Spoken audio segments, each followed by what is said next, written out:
IPL 2025 நடக்கிறதுக்கு முன்னாடி தோனி நமக்கு ஒன் லாஸ்ட் டைம்ங்கிற மெசேஜை மார்ஸ் கோட் மூலமாக கன்வே பண்ணாரே, ஞாபகம் இருக்கா?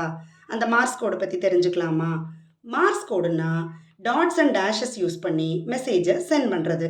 டெலிஃபோன் கண்டுபிடிக்கிறதுக்கு முன்னாடி 1830s to 1840sல Samuel Morse and Alfred Vail 2 பேரும் தான் டெலிகிராஃப் மிஷினை கண்டுபிடிச்சாங்க.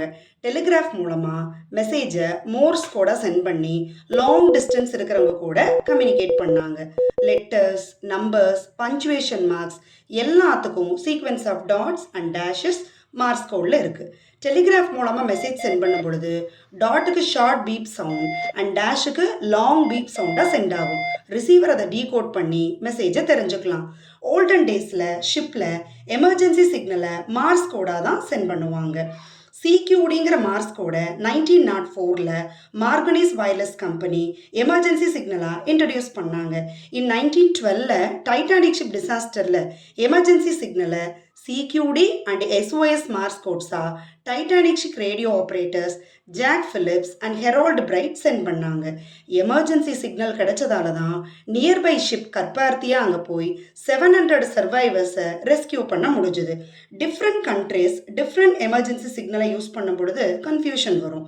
ஸோ 1906ல் பெர்லினில் நடந்த இன்டர்நேஷ்னல் ரேடியோ டெலிகிராஃப் கான்ஃபரன்ஸில் எஸ்ஓஎஸ் அப்படிங்கிறத யூனிவர்சல் எமர்ஜென்சி சிக்னலாக அக்செப்ட் பண்ணாங்க.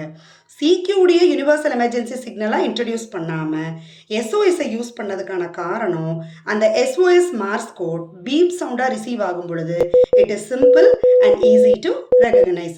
ஸோ நம்ம பார்க்குற எஸ்ஓஎஸ்ங்கிறது மார்ஸ் கோட். இன்ட்ரெஸ்டிங்லி எஸ்ஓஎஸ் மெடிசன்னா டேக் த மெடிசன் வென் நீடட்னு அர்த்தம். நம்ம எமர்ஜென்சி எஸ்ஓஎஸை டேப்பிங் மூலமாக அல்லது ஃப்ளாஷ் லைட் மூலமாக கூட கன்வே பண்ண முடியும்.